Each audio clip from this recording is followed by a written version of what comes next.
What's up, guys, and welcome to another episode of Guarani Vision, the first ever podcast dedicated to Paraguayan football in English. As always, I'm Roberto Rojas, and joining me my two great co-hosts, Fede Perez and Ralph Hannah. And guys, here we are, we're right towards the end of August. Obviously, we are 13 days away from the big Paraguay-Ecuador game at the Defensores del Chaco to see if Paraguay can officially qualify for the 2026 World Cup. We'll obviously be there like we have been in most of these games and all of these qualifiers. Just been tracking it here on Guarani Vision as we do, and we're so close. But of course, there are still a lot of games going on. We still have a clausura race to talk about. We got to talk about what happened also in the Libertadores, and also talk about some of the Paraguayans abroad, because we are still right towards the end of the transfer window as well. We've been seeing some players make some moves. Obviously players making their debuts at their new teams, and a lot of names really to keep an eye out, especially with these games in against Ecuador and Peru coming up in a few weeks. So yeah, it's been quite a busy week. I mean, Fede, I'll go to you. I mean, aside from obviously all of everything that's been going on from the football perspective, there's also been a tournament going on in Paraguay as a whole. The Panamericano Juniors have been going on in the country. So that's kind of been the talk of the town, even if it's not involving football, as we always do here. Hi, Roberto. Hi, Rob. Hi to everyone listening to Guarani Vision. Great to be back for another episode. Yeah, it's been something to talk about here in Paraguay. A lot of people have been watching other sports besides football, right? With the Pan American Junior Games happening here in Paraguay. Hopefully, this leaves the door open, right, for the senior Pan American Games to eventually happen. Paraguay is candidate there, so where the expectation is obviously around these kind of big tournaments as we're heading, as I always say, to 2030, the big party that's going to happen here in Paraguay, the World Cup. We're going to have that game. So we're kind of getting ready for all of that, with these big sport events. And I think people are really having fun. Everything is being taken care of. I haven't heard particularly any big problems around. I watch all the athletes in their TikToks. I'm following their social media. Most of them, I think, are having fun here in Paraguay. So it's good to see that.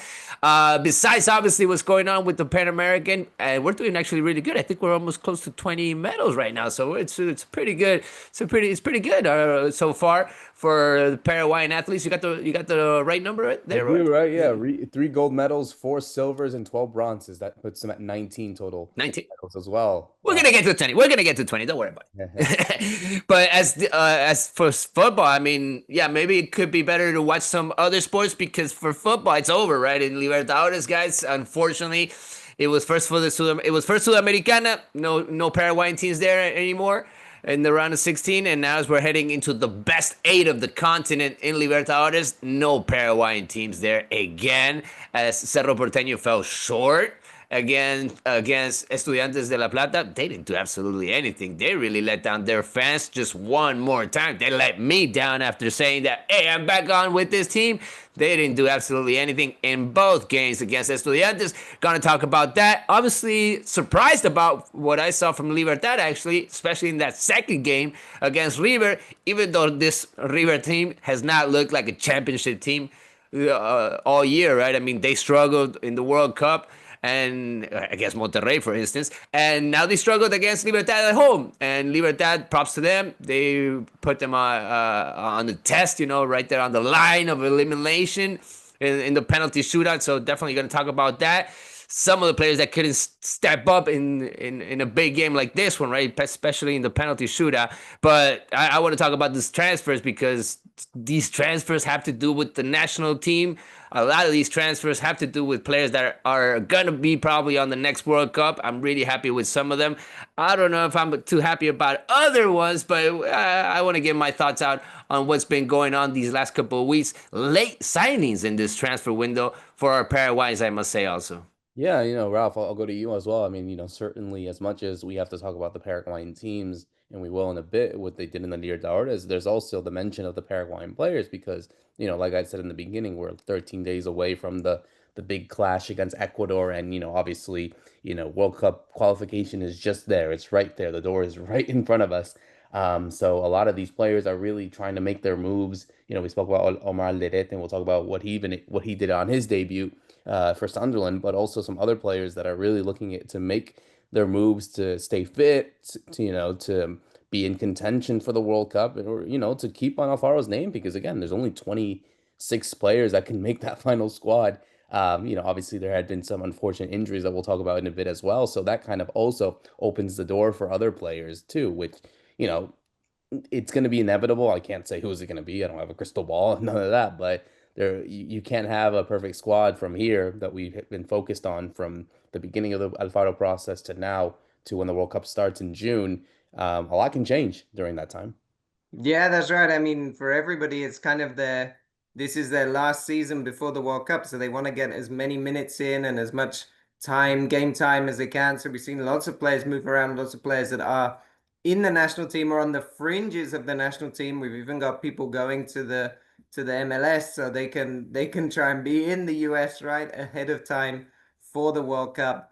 But it's been an interesting week for seeing some of these moves that maybe we thought weren't going to happen because we're getting to the end of the transfer window and we've got some of these last minute moves. And then also, I mean, within Paraguay, we've seen, or within South America, I mean, we've seen injuries. So we've seen players that were pretty much set to play are now going to miss out, not just for some of them on this round of qualifiers, but some of them probably won't make the World Cup. So we're going to talk about that as well, because now this is the key time, right? Coming in, not just to the qualifiers, but thinking about the World Cup. It's less than a year away. So you don't want to get those injuries. You want to try and keep fit. You want to play enough minutes to be in contention, but also not overstretch yourself.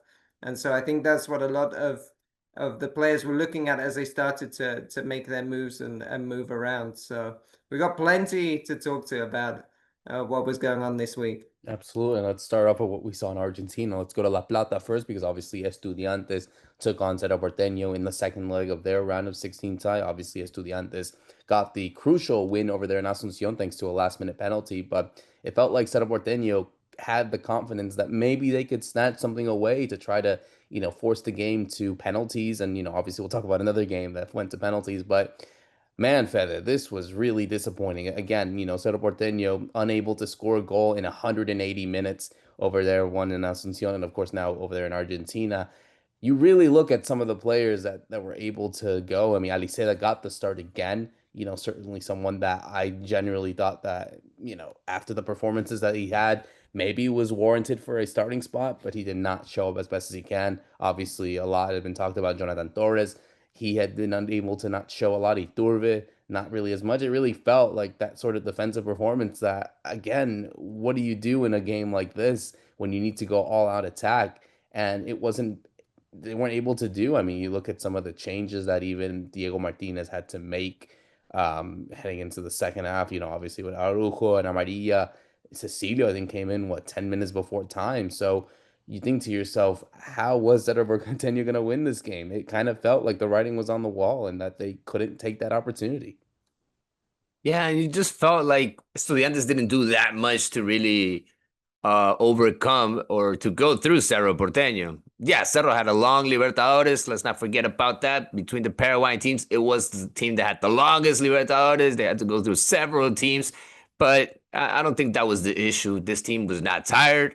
They had enough rest, even in the local league lately, to get ready for this matchup. And for me, it was the players not stepping up to the challenge.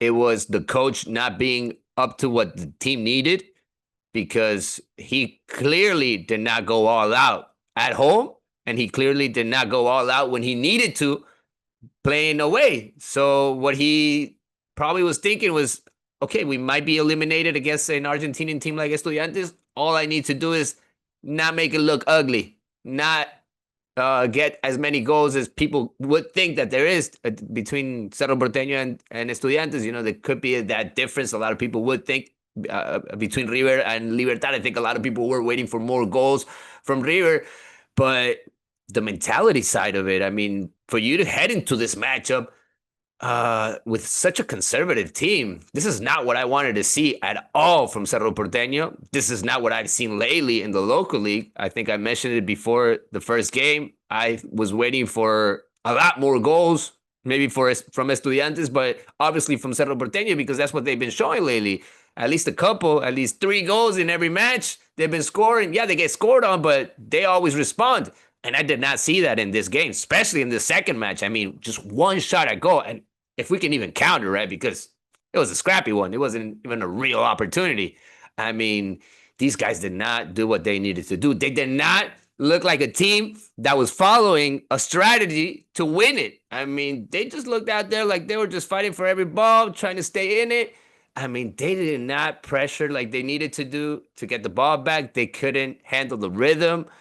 Really, Cerro Porteño did not show anything. Ambition, especially in these kind of games. And that's what really let me down, because you guys saw the atmosphere in the first game against Estudiantes. That's the game they should have do something about it. And that's where they should have gone all out, show Estudiantes that they were the better team, because I believe Cerro has enough to go through Estudiantes. And you see the difference. It's just one goal. Cerro didn't do absolutely anything. I'm really let down by a lot of these guys. But I think it comes down to poor managing. I mean, when your coach gives out that kind of message, when the board members gave out that kind of message, we're going to see what happens against Estudiantes. We're not in it to win it. You didn't hear anybody from Cerro Porteño say that before this match. Like, okay, we're going to go through Estudiantes. We're getting a team ready to win this Libertadores. No, the speech was not there. So for me, it was the mentality. I mean, this team felt weak. They didn't feel they were strong enough to beat Estudiantes. That's why they didn't do much. That's why they didn't do absolutely anything in these two games. I mean, for Cerro is over, and they clearly got to look into this roster, see which players played what it was expected for them, and see which players are done. I mean, not a lot of young players in this starting team that this coach put out there. I mean, I thought that he was going to eventually go that way with the young players because he has a lot of them. He put in eventually a lot of them during the whole year. He has debuted about 4 or 5 players ever since he came into this team. I thought they were going to progress. I thought we were going to see that evolution of that kind of team. But no, he went with a lot of Argentinian players. He went with a lot of experienced players. Pachi Carrizo was not even in the plans of this team a couple of games ago, and he was the captain against Estudiantes. I mean, I don't know what to make of this coach, always rotating players, never having a starting 11. I mean, for me, it was all on Diego Martinez. Yeah, the players didn't show up. They make a lot of money. They should do something in these kind of games. But for me, it was more about poor managing, Ralph, than anything. Yeah, I think really the point you make about the first leg, that was the key moment, right? To really go out and do something. I liked the first 20 minutes of the away game, but I was like, why didn't they play like this at home instead of waiting until away?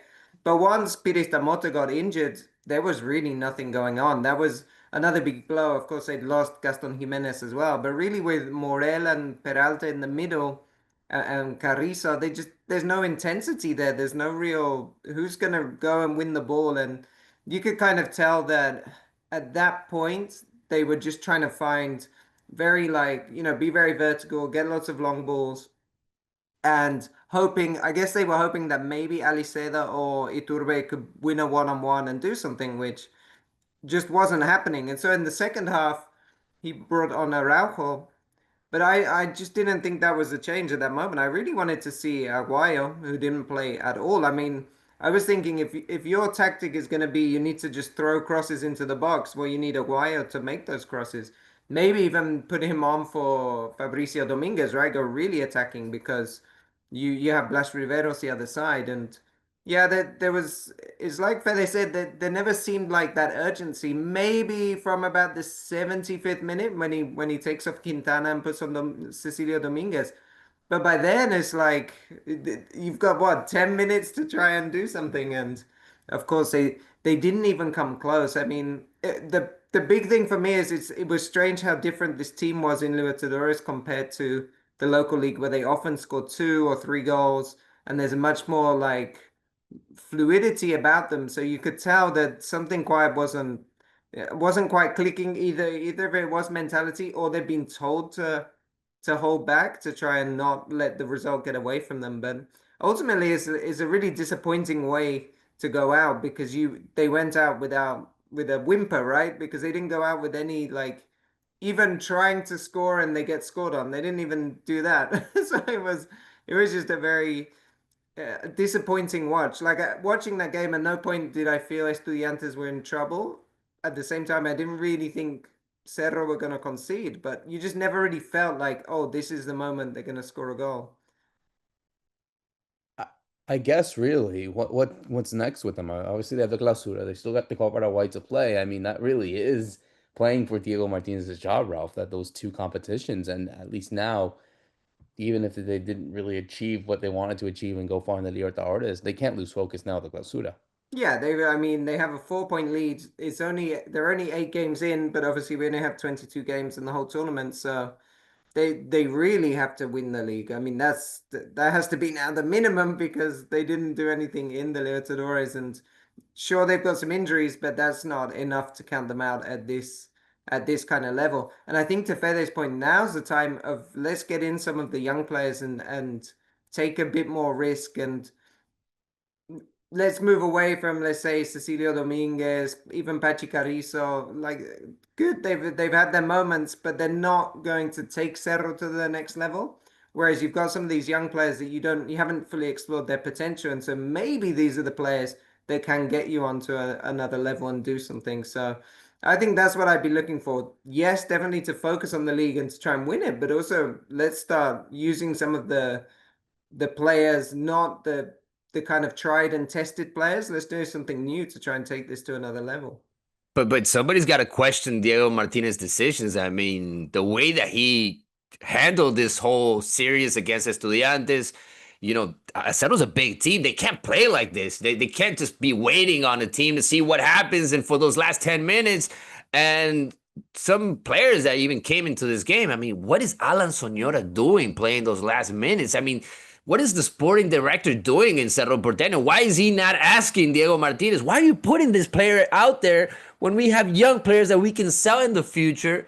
Give them the experience of Libertadores. Give them something different. I mean, people don't want to see Alan Soñora. I did not think he was going to play a single minute in the second semester. I didn't think he was even going to stay in this team, but he's still there because the coach wants him. They brought in Luis Amarilla. He was also a late sub in this game. I mean, he was probably the biggest signing you did for the second semester. I mean, the way you handle certain players, the way Cecilio Dominguez level went totally down. He wasn't even an option to start this game. Nobody wanted to see him lately because he hasn't been scoring. He hasn't been 100%. So, I mean, I think it's up to the coach to give certain answers to what happened in this series. And moving forward, yeah, they can clean it up, winning the clausura. I was actually surprised listening to the players and listening to the coach after the game saying, oh, it's okay. We're eliminated, but I think we did all right. I mean, it was just a 1-0. It was a long Libertadores. This is a team that's building up. What are we talking about? A lot of these players have been here for years. I mean, yeah, Alexis Martin Arias, he's the starting goalkeeper about 10 games, but I mean, the speech needs to be totally different. I mean, that's not what the fans want to hear. The fans want to hear that we're going for Libertadores. We're building a championship team. We're not happy. We're frustrated that we couldn't go through, and that's not what I heard after the game. I didn't see a single player with a tear or even angry after losing in Libertadores. And that for me, from the fan side of it, you're going to the stands, you're paying a lot of money to root on this team, and then you see this kind of attitude from your players. I mean, that's what I didn't really like. And hopefully they look into that. And hopefully moving forward, we don't see that kind of a mentality again, because I want to see a winning team out there and at least get out of the Libertadores, get eliminated, but with a winning mentality. And Cerro did not show that in this series. Well, one team that did show up in this series in the other game was Libertad, and we'll talk about them now because obviously they went into the game obviously with a more positive outlook because they got a 0-0 draw over there in Asunción, and now they went to El Monumental against a River Plate side that honestly, looking at the way that they played, I mean, it felt ugly. It was one of those weird games that, even for both teams, really, you felt like it could go to whoever. Obviously, River Plate took the lead from Druisi, but then it was Roberto Rojas. Imagine an ex River Plate guy scoring at the Monumental to level the game. And you saw a River Plate team attempting to go for the second goal, but they couldn't. Libertad tried to keep them at bay. Martin Silva had to step it up a few times. But again, Libertad just had a lot of missed opportunities as well, Fede, in this one. And it really demonstrated that. It demonstrated that completely. And now heading into penalties, you thought, okay, maybe something could happen. But Libertad, again, missed their chances in there. And you think to yourself, where was Roque? Where was Tacuara Cardoso? Maybe they would have been useful options for Sergio Aquino, but eventually it wasn't meant to be. And due to some missed penalties from Marcelo Fernandez, from Ernesto Caballero, Libertad are out of the Copa Libertadores. They're out, but they did it in their fashion. They did it with their style, and they did it with having enough opportunities to even win it in the second game. I mean, they had several opportunities in the counterattack, especially in that second half, right? When River was all in it, trying to win that, trying to get that second goal and not take it to penalties, because River has kind of that has had that kind of karma lately with the penalties. Nobody was believing. I believe in Armani, even the River fans, but he ended up stepping up because of how special it was for him. And props to Libertad, because I believe the best player in this series was probably Armani. It was River's goalkeeper, and that shows that they did a good job, stepping up the defense, especially because that's where I had my doubts with Viera and Roberto Rojas. I mean, definitely give it to him, right? I mean, he had the opportunity to not just score on his ex team, but to stand out in this series. I mean, in the first game, he had a very good game. In this second match, I think he was probably the best player out there for Libertad, and he had a special moment scoring on them. And that's I don't know, that special moment for him. Nobody's gonna take it away. That's gonna go with him forever. He had a missed opportunity in River. The coach was there, Gallardo. I mean, he's the one that didn't want him on the team anymore. He gave him his opportunities, obviously, back in the days. But I mean, for Rojas, he was also coming back to Paraguay, playing for Olympia and not being up to it. And now seeing him back to his best self, seeing him with confidence, seeing that player that we saw at the beginning of his career, right? That aggressive player that was just, you're not going through here. And I love that Rojas that I saw play against River. Hopefully this level just keeps on building, because I think Libertad kind of needed that player. That's why they went and looked for him. But I thought that, offensively, it was very important that they had Lorenzo Melgarejo back, I believe, for this second game. I thought his experience out there, the way that he handled the team, he had a lot of important crosses. Him and Ivan Franco, I think, had a okay game in the second match. They even had a couple of opportunities.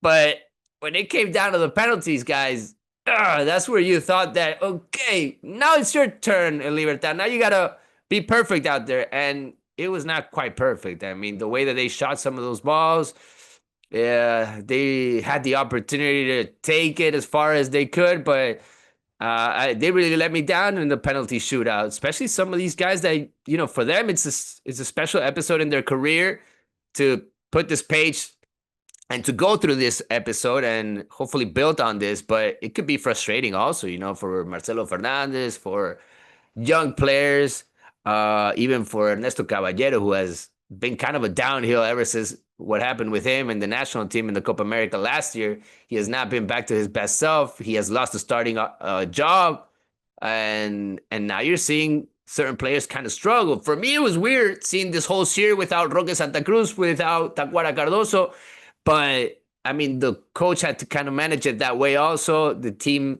did not go into the series 100%. There's been some players that have been kind of, I don't know, they've been kind of letting go of their best stuff in the second half of the year. It usually happens that way. They've been kind of relaxed. And as of right now, look at what happened also in the goalkeeper position. I think it was a good turnaround that I saw Martín Silva out there in these two games. He was key. Rodrigo Morínigo was not in his best level. He got injured right before these two games against River. I think it was good for him to have the experience there, to have him as the captain also in this series against River. And if you're a Libertad fan, I mean, you should be proud of this team, even though the way they went out. I mean, I think Libertad has never been able to beat River there in the Monumental. They played against them several times in Libertadores. They have that tradition, that rivalry even, but it was close, guys. I mean, I saw the way that River fans celebrated it, and it was big for them. And for Libertad, it was so close, Ralph. I mean, I did not think they were going to be that close to eliminating River. Yeah, right. We spoke about this last week on the show, and we couldn't see either team, go through. And it was maybe Libertad, obviously, with the 0-0 in the first leg had more of a chance. But you just assumed River at home would be too strong, and even they took the lead as well. So remember, when they took the lead, I don't think anybody thought this game's going to penalties. What I really liked about Libertad, though, and I think we saw this a lot from Sergio Aquino in the Libertadores, is he was very smart with how he set his team up in that first half. So in the first half, when it's still 11 against 11, of course, there's no sendings off. They only had like 29% possession, but they created three big chances. And they were doing it from a very simple but very effective way of the ball going back and then forward very quickly, like very vertically, and using Aguilar, who's very quick, Lorenzo Melgarejo as well, who can kind of get onto that and make a difference. And so is the exact opposite of what we're talking about Cerro, right? It was a team that was understanding their limitations, but also looking at all times to try and spring the trap and score and kind of make chances get in behind the lines. And I think Aquino did that really well the whole tournament. So this was like at the highest level, right? Because he's going away to River. And then, I mean, what I really, the only thing I wish we maybe saw was right at the end. You see, Pollo Recalde comes on for Aguilar, and I was like, couldn't we put Recalde on? He obviously came on to take a penalty. Unfortunately, he missed. He hit the post. It was a well hit penalty actually, but it hit the post.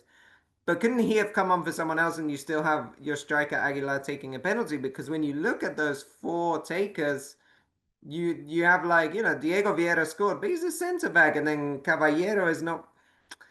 For me, a defensive midfielder like Ernesto Caballero, you don't really want taking penalties if you can avoid it. Technically, he's not even a very technical player like Campuzano or someone that had to go off injured. So I don't know. That was the only thing I thought at the end. Could they have worked a way to use that final sub better and get knowing that they were going to have penalties at that point? But overall, I thought Libertad they played it very smartly and they took the game to River and they made River actually kind of worry about their position in the Libertadores. And so overall, it was a good game. And actually, I think Aquino really he did better than Gallardo because I didn't think Gallardo made the right choice by taking off Quintero and putting on Galarza. And what a shame for us so close to the qualifiers that Galarza is not playing well at the moment, having been so good for Paraguay. Hopefully he can be one of those players that doesn't have to play well for his club and can play well in the national team. But that really changed for them the kind of the attacking threat they had because everything was going through Quintero, even when they were down to 10 men. So I think that was interesting seeing that and thinking, oh, actually, Aquino, this very young coach, has maybe got one over on Gallardo in terms of his changes and adapting to the game.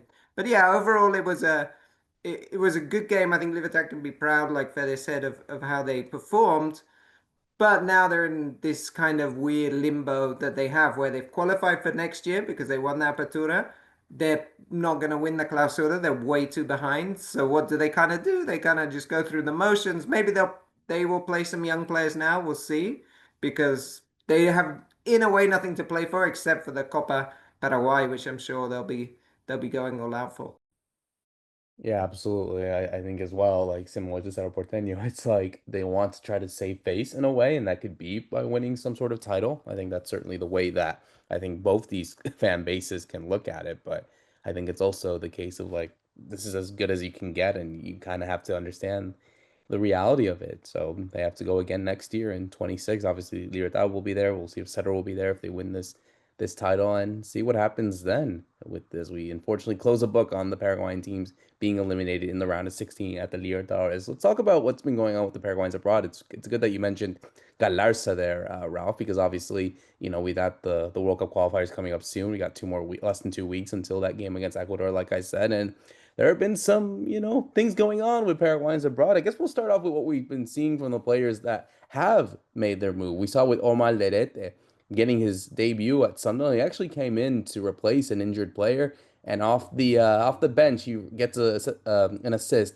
for the first goal for Sunderland in their game against West Ham. And hey, they get the win. A great start, I guess, for Omar Alderete's Sunderland career.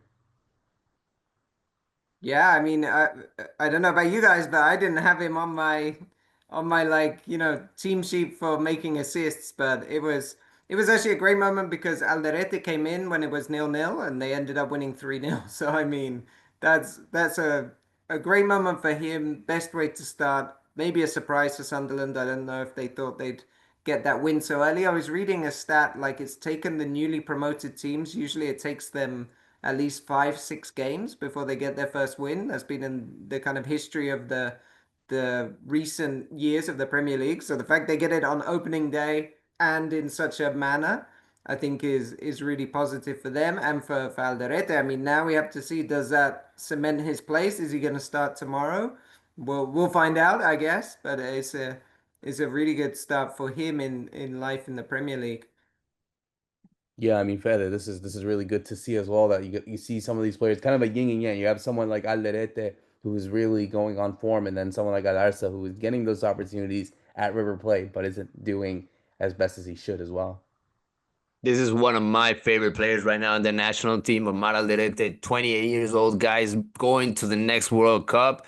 He's probably going to be one of the stars of this team, and he's playing with such confidence. I mean, I was listening to Rap a couple of episodes ago, and he wanted for this move to happen. He wanted to see Omar Alderete in a bigger team. I don't know if Sunderland is a bigger team, but it is a bigger league, right? Playing in the Premier League, going up against these kind of players, he's going to have those kind of games that he needs to keep improving, to get the best out of him still, even though he's been in the Bundesliga. He's played in Germany before. He's played in the top leagues. This is not going to be new to him. I think he's just going to come in this team and he's going to do his stuff because that's what he is. That's what he's been along his career. He has never shown any doubts everywhere he's gone. He's always been a starter. He has always been important in his team, and I think he had a fantastic season last year. No injuries lately. Hopefully, it keeps on going that way. Hopefully, he stays healthy in Sunderland, and I think he's going to win that spot over. I think they brought him even to be a starter in this team because of everything that he's been doing also in the national team, and I'm really happy about this move for him because I believe that it was also part of his dream, right, to play eventually in the Premier League. And when you see a player that's already 28, that looks kind of like an experienced player going to the Premier League, I think it's props to him that he's staying in that level also in the European leagues. For Sunderland, I don't know if hopefully this is the start of something special because I don't see them even mid-table, to be honest with you guys. I've been reading stuff about Sunderland ever since Alderete's move, and I don't think they have a lot of expectation for this season, but it is special for them after 8 years playing in first division, playing in the Premier League. So for Alderete to come in the first game and already make the difference, just like Ralph said, I mean, this puts the fans by your side. This makes you a special one, and fans are going to see you differently now. Who's the Paraguayan? And they loved him in Getafe. I mean, you guys saw the social media. He was all over the place there. I think something like that could also happen in Sunderland because I think he's going to let everyone know who he is. He has his character. He has his personality. And I'm not talking about just the games. I'm talking about the locker room. He's going to be very important. I think he's going to be one of the experienced players that even could become one of the captains eventually. I think he has the character to become one of the captains in that locker room. Yeah, he absolutely can. I think he certainly becomes one of those leaders there. And, I think someone that unfortunately was a leader on that team. And, it's unfortunate to see this happen to him is Matias Villasanti, who, came off of a really serious injury with Gremio. I mean, Fede, this sort of, ACL injuries is always weird when it comes to those kind of things because, it happens so soon and you kind of feel like, okay, now that his season is over with. But worst case scenario, I think his World Cup dream comes to an end with this.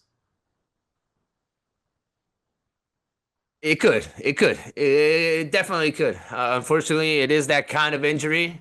It could be a long-term injury. And it's not what we want to see right now, right? Especially for players that are on the rotation, that are always on the consideration for the national team. This could obviously open doors for other players like, I don't know, Damian Bobadilla, who has been regular also in Sao Paulo. We've seen other players kind of take over. Villasanti, I believe, kind of stepped back in the consideration of being a starter, right? I mean, we've been seeing kind of a new midfield lately. especially ever since Gomez and Cubas kind of felt comfortable, and with Galarza taking over with his level, obviously also. That I believe is the starting three in the midfield. But Villasanti was always coming in late as a sub with the experience that he's had in the national team. So going into this World Cup, he was gonna be a vital player. I don't know why I'm talking like this. I want to see him come back, but it's a matter of time, right? It looks like it's going to be kind of impossible for him to come back into his best shape and to recover like we need him to and play enough games before the World Cup. I don't think that's going to happen as of right now, going into surgery, going into rehab. I mean, it's going to look like a long-term situation for him, and it was a sour situation for him, obviously. And it was nice to see at least his teammates, a lot of the national team players, expressing themselves on social media, showing the support for Matias Villasanti. We're definitely going to play for him in these next couple of games as we're trying to get to the World Cup. Yeah, it's really sad for him. And again, one of the dangers of Brazilian football, they just play so many games. I mean, this came up in the Club World Cup when I think Chelsea's manager complained how many games they played, and all the Brazilians are like, yeah, but all our teams play at least 20 games more. And so being in midfield, being the captain of Gremio, you have to go in intense every game and you have to play those minutes. And sometimes this is the risk it comes, right, with being a professional athlete. And it's sad for him particularly because he was part of the failed processes, and then now he's got the chance of actually going to the World Cup, having suffered the disappointment of not going. So I think it was a big blow. I think everybody felt that a lot, knowing that he'd been through the bad times with Paraguay. He's been there now in the good times, but he's maybe not going to get to experience it like everybody else. But let's see. You never know with these injuries. I mean, it's from here for the next 6 months, right? Nothing happens, but it's when you get back to bulwark, and you never know. Maybe it will be quicker than expected. He might have a kind of miracle recovery, like somebody like Julio Enciso that we're seeing that supposedly had surgery in Buenos Aires and now is doing bulwark and playing and moving. So you never know how these things might shape out. Yeah, yeah, and hopefully that he does recover in time. It'd be nice to see him on that World Cup squad. So here's hoping that it does happen. As you know, it's good that you segue to Enciso, Ralph, because obviously Enciso was in the news for good things this time. Because supposedly, and according to several reports, that he is set to leave Brighton and Hove Albion after a 3 year spell over there and head to France. He's going to head to Strasbourg. The deal was set for him to go there, but with the catch, because Strasbourg are also owned by the company Blueco, who own the world champions Chelsea.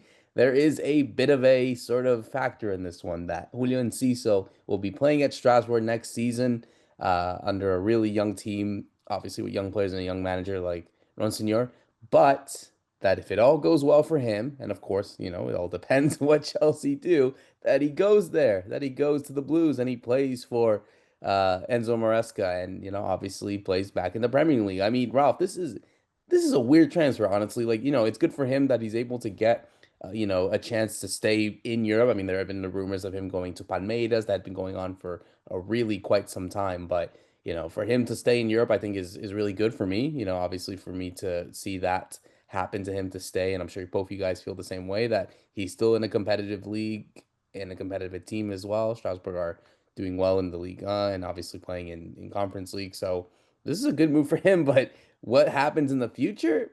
Who knows at this point? Yeah, right. I think you're right that it is a very good move for him because Strasbourg has basically been bought out by Chelsea's ownership to then invest. They invested like really heavily in the academy, and we were talking offline that it's a team that plays young players. That's essentially what they're doing. So they're giving lots of minutes to young players. So for Julio, he's still only 21. You sometimes forget, right? Because he's been around for so long now. For him, it means he will get minutes and get to play.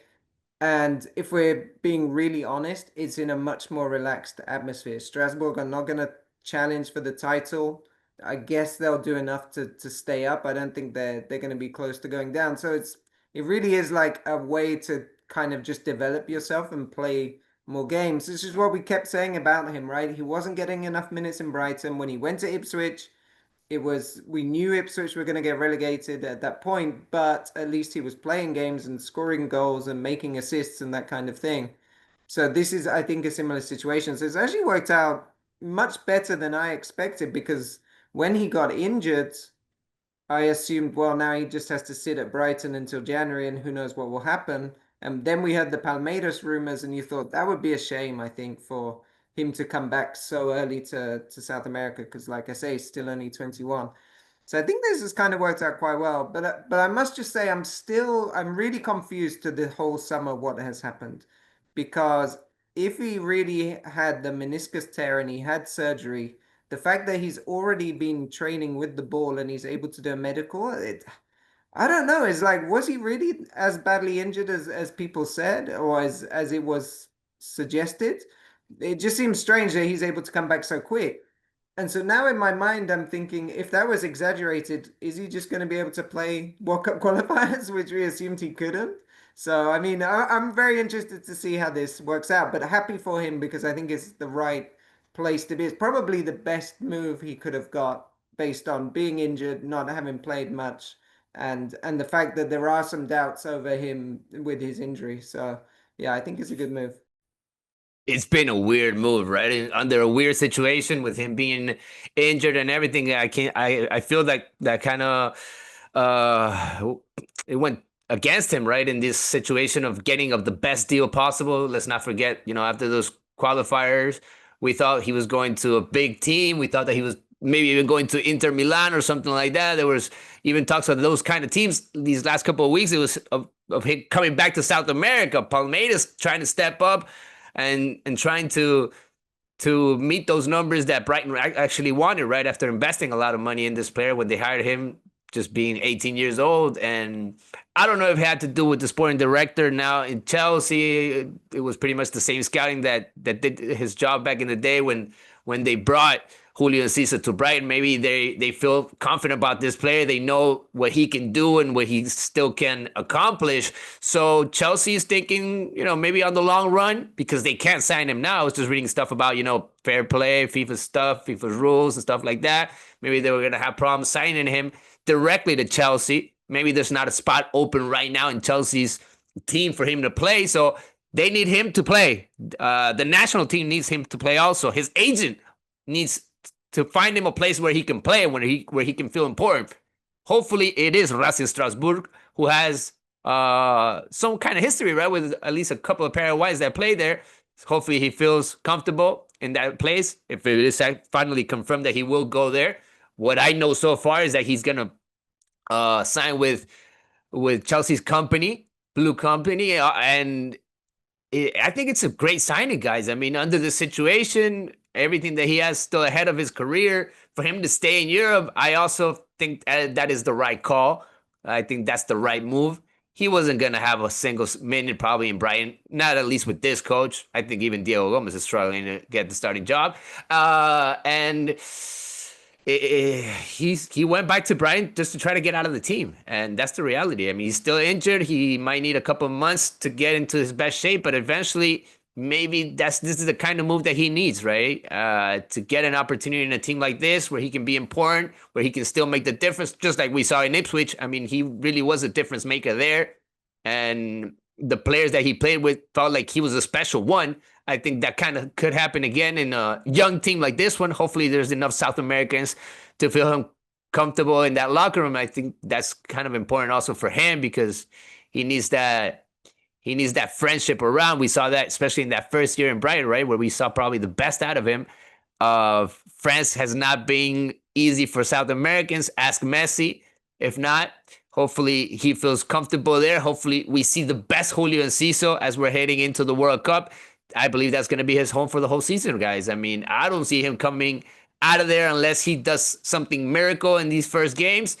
I think this is going to be his team going into the next World Cup. So hopefully, and as of right now, I'm a supporter for Racing Strasbourg. I'm buying that jersey. I'm all over this Julio Enciso deal because I'm really happy he's staying in Europe, and I think that was the move that they needed to make for him. He's already had his good impressions in France in the Olympics, so I guess the French wanted more of him in that sense. But yeah, I mean, there's a lot of transfers going on as well, guys. Obviously, the transfer window's still going on for at least another week or so. Obviously we saw Tony Sanabria making his move to Cremonese. He's going to stay in Serie A, playing for a team that's going to be fighting to not get relegated. Obviously, there have been some rumors in regards to players going to MLS. Alexis Fariñas possibly going to Minnesota United. I mean, there's a lot going on. I mean, I guess I'll go to you to close it out, to both of you guys to close it out. But what are you keeping your eyes out in terms of a player's future and just like a transfer as a whole? I mean, Ralph, I'll go to you. What are you keeping your eyes on, I guess, especially you can even include Julio as well if you want to.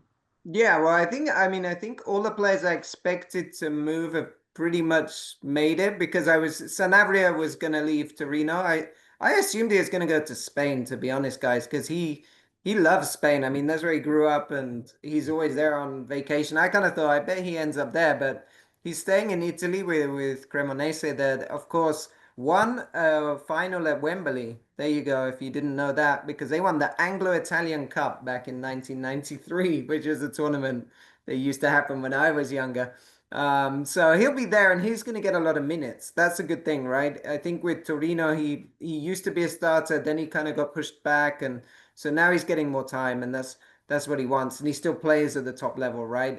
Roberto's just saying he's going to face Milan at the weekends. I mean, it's still a very high level. I think that's a good move for him. So I'll be interested to see that. But yeah, I think ultimately, I don't know. I'm just keeping an eye on everybody. Honestly, with the situation of injuries, the one I'm most worried about is I'm always watching the Vancouver games and Andres Cubas because I'm like, Cubas is our guy. We cannot now lose. If we've lost Villasanti, we can't lose. Mueller likes him though, so clearly he has to learn from there not to get injured. So he can It learn was from it lessons. was really interesting. I don't know if you guys saw the first game when Muller made his debut, but immediately Kouas and Muller were finding each other on the pitch. It was like, okay, this, game recognizes game. These guys, they know what they're doing because and Kouas has been such an important player of Vancouver as he's been in Paraguay. So it's like he's such a good player right now. So it's just I'm keeping a lot of eyes on him to make sure everything goes well. And well, just hoping we see more minutes for players and more decisive moments like the Alderete assist. Let's hope we can see some from Diego Gomez coming soon. And Mhm. who knows, like Enzo Gonzalez when he comes back at Wolves. We've kind of he's gone under the radar being injured so long, but he could be finding his way back into the team by November, December. You never know. Fede, I mean, also the eyes on Diego Leon. What's going to happen here? We saw United lose to Arsenal on the weekend, and again, that was expected. But if United are continuing to be a bit Jekyll and Hyde and that they're very inconsistent, maybe Leon's chances, because he's on the first team, he's still there, he's chilling, but he hasn't gotten his chance yet. Maybe it comes soon. Who knows? It's just been one game of the Premier League. We just take it easy, guys. He's eventually going to have his opportunity. I feel that way, that he's in it for the long run, that he's not fighting for the starting role as of yet. He just got there. So obviously when he gets his minute, hopefully he makes the best out of it in the Premier League. And hopefully he's up to it, right? Which is what we want to see. I have the same mindset, thinking of Enzo Gonzalez, who I saw posted several times about him being a Wolves player because he wasn't on the roster either for the first week, right? So I think that kind of shows the message. I'm still here. I'm waiting for my opportunity. I'm getting healthy. My time is coming. He's been kind of throwing those messages out there in social media. I don't know when he's eventually going to come back. I don't know what his coach is thinking about him in this season, but hopefully we do see him end up coming back. He could be a very exciting player also this season, could actually surprise a lot of people. And as for me, going forward into the national team, I'm really concerned about our striker guys. A lot of our strikers have actually kind of lost their spot in their teams. I'm talking about Gabriel Avalos. Tony Sanabria just mentioned he's moving to another team. We'll see how he adjusts to that situation. We'll see if he starts scoring right away, if he stays hot, because we need him that way. Pita is not standing out that much as he He's injured used too. to Yeah, he's injured in the as well. Brazilian league because he's also injured. Alex Arce has gotten cold. I don't know what we're gonna do with our strikers again, right? I mean, no Julio Enciso. I'm kind of worried for that, and we might see new players in that sense. We might see new opportunities. I've been hearing a lot of rumors about certain players going around. Ronaldo Martinez has been really doing wonderful stuff in the Argentinian league, always standing out, always scoring in Platense. Maybe he could be a surprise in the next list. Alan Benitez is another one that might be called up. I think he's on the reserve list. This has also been confirmed to me. So he could be called up. Uh, I think other names have also been going around, like Alexis Duarte, a center back that left very young. From Paraguay, went straight to Russia. He has done all his career there ever since. These could be three names that could eventually pop up in the next list, but the opportunities are there because there are players that are not playing. Let's not forget about Gatito Fernandez, the starting goalkeeper. He's totally out of Cerro Porteño. I don't know, guys. I'm looking at our last team against Brazil, and I see 3-4 players that have completely lost it in their club. So I don't know. I think that could open up doors for other ones.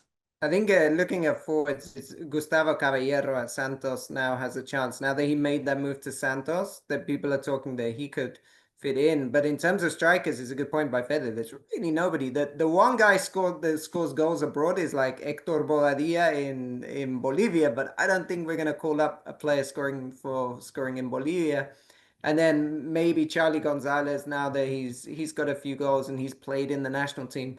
But there's not a huge amount to work with. So that is definitely an area that Paraguay is going to have to look at if players don't get minutes and injuries continue. Absolutely. And, it comes at a crucial time, obviously, with this big game, and then obviously the friendlies, and then, of course, the World Cup as well. So you have this whole big process of what Alfaro has to do. But that will come when we will find out the list in a few weeks. Obviously, that's going to be obviously dissected, as we always do here on Guarani Vision, as we talk about what's going on. Only 13 days away from this big game, guys. I'm super excited for it, as we'll cover here, as always, as we do here on Guarani Vision, as we close out another great episode for myself, Roberto Rojas, Fede Perez, and Ralph Hannah. Thank you so much for listening in. See you soon.